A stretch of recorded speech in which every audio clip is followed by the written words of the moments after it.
आज अपन BCom part second, accounting first, corporate accounting और यूनिट फर्स्ट, ऋण पत्रों का निर्गमन और शोधन, इश्यू ऑफ डिबेंचर और रिडक्शन ऑफ डिबेंचर का अध्ययन करेंगे।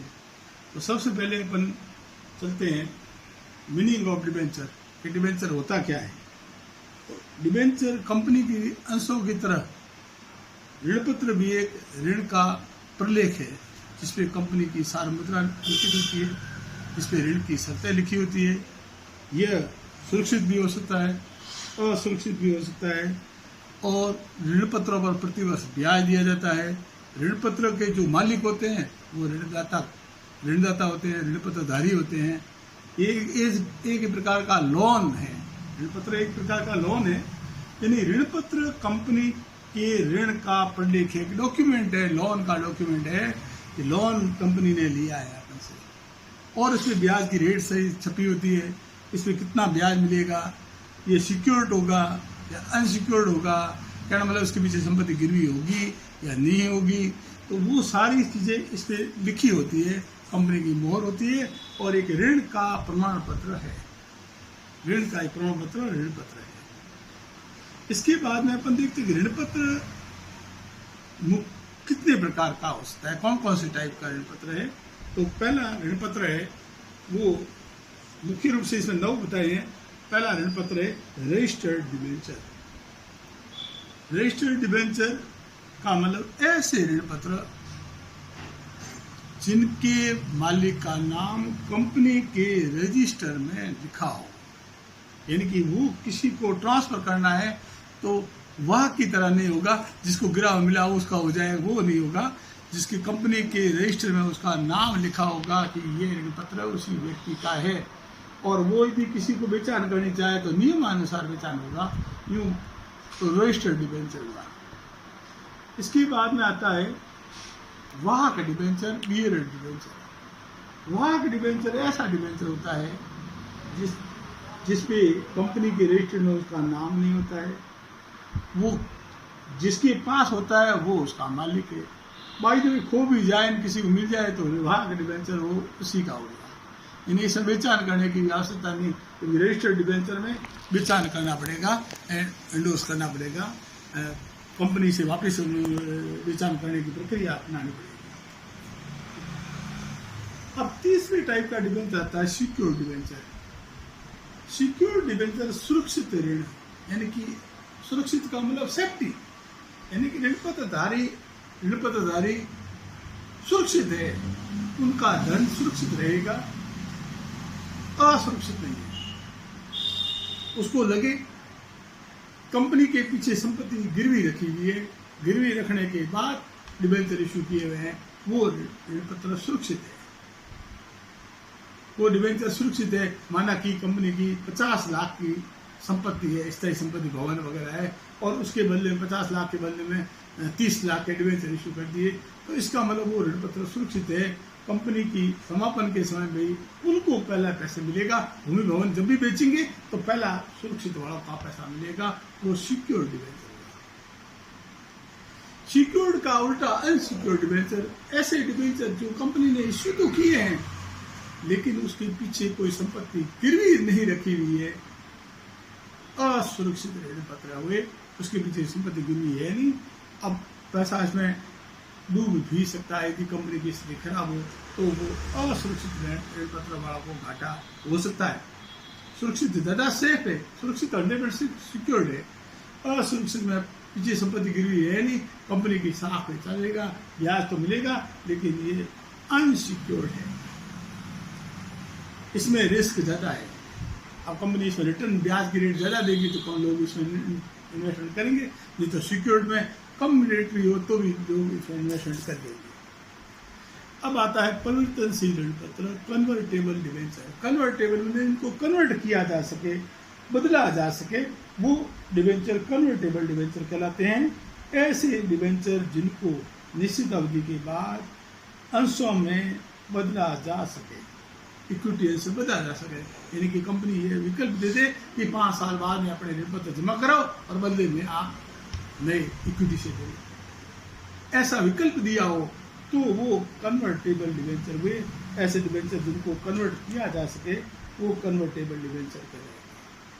कन्वर्ट कर सके, अंशों में परिवर्तन कर सके, ऐसे डिबेंचर जिनको अंशों में परिवर्तन किया जा सके वो परिवर्तनशील डिबेंचर कहलाते हैं। अब आता है इररिडीबल डिबेंचर। ऐसे डिबेंचर, इररिडीबल डिबेंचर जिनका शोधन का मतलब भुगतान, जिनका शोधन कंपनी अपने जीवन काल में कभी भी नहीं कर सकती, वो इररिडीबल डिबेंचर है। जिनका पेमेंट नहीं कर सकती, जो कंपनी के जीवन काल में नहीं लिखा होगा 10 वर्षीय डिबेंचर, तो ये कन्वर्ट रिडीबल हो गया। इररिडीबल डिबेंचर ऐसे होते हैं जिनका शोधन, जिनका भुगतान कंपनी अपने जीवन काल में नहीं कर सकती। ऐसे डिबेंचर कन्वर्टेबल डिबेंचर हुए, जिसको इररिडीबल डिबेंचर हुए जिनका भुगतान नहीं कर सकती, वो अशोधनीय ऋण पत्र या इररिडीबल डिबेंचर कहलाएंगे।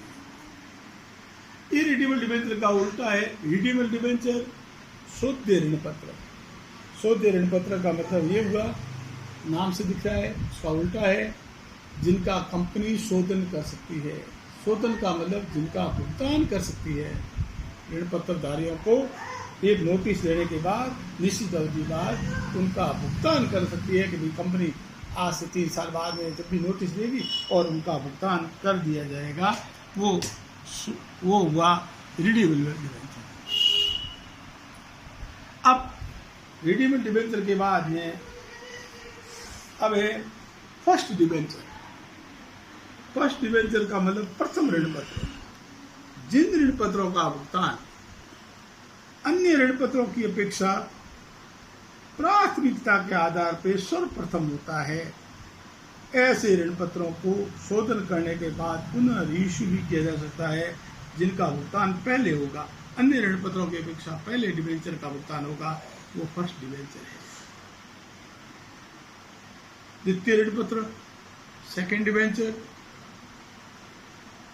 जिन ऋण पत्रों का भुगतान प्रथम ऋण पत्र के भुगतान के बाद किया जाए वो द्वितीय ऋण पत्र कहलाते हैं। और इसी प्रकार तृतीय ऋण पत्र, चतुर्थ ऋण पत्र भी हो सकते हैं।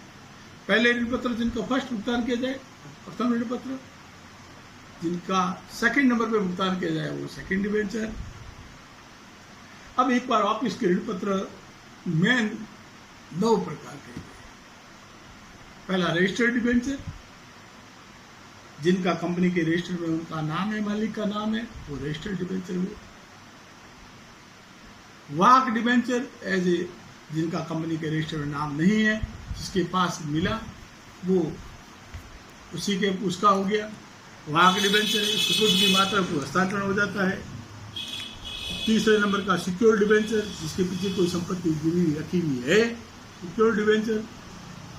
अनसिक्योर्ड उसका उल्टा, जिसके पीछे कंपनी की कोई संपत्ति गिरवी नहीं है, अनसिक्योर्ड डिबेंचर है। कन्वर्टेबल डिबेंचर ऐसे हुए जिनको कन्वर्ट किया जा सके, बदला जा सके, अंशों में बदला जा सके, वो कन्वर्टेबल डिबेंचर है।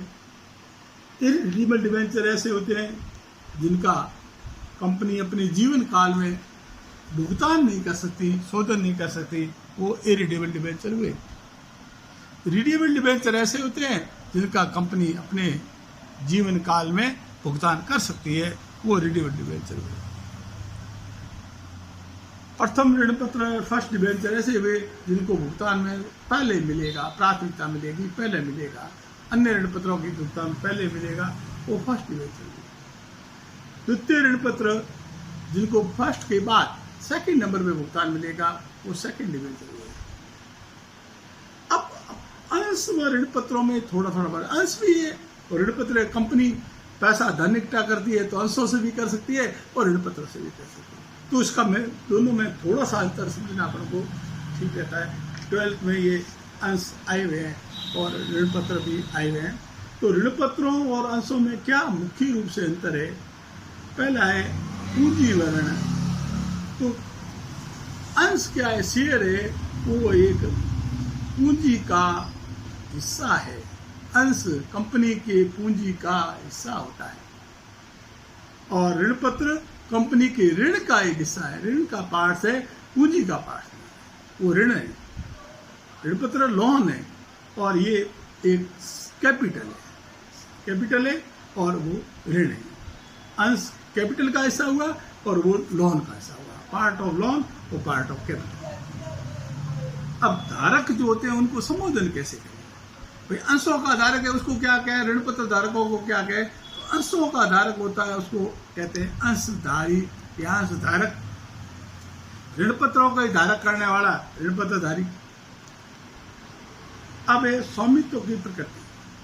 जो उस ऋण पत्र या अंशों के मालिक होते हैं वो उसकी प्रकृति कैसी है?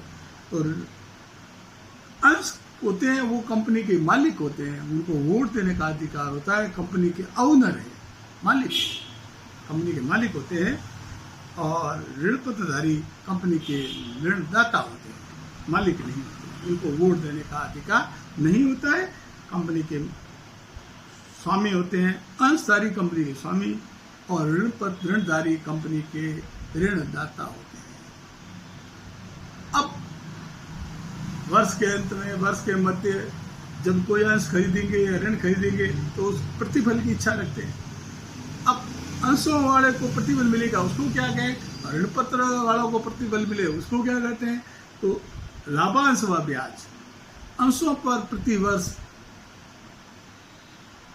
जो राशि मिलती है उसको लाभांश कहते हैं। लाभांश में लाभों का हिस्सा, यानी लाभ होगा तो मिलेगा। और ऋण पत्रों वालों को जो पैसा मिलेगा उसको कहेंगे ब्याज।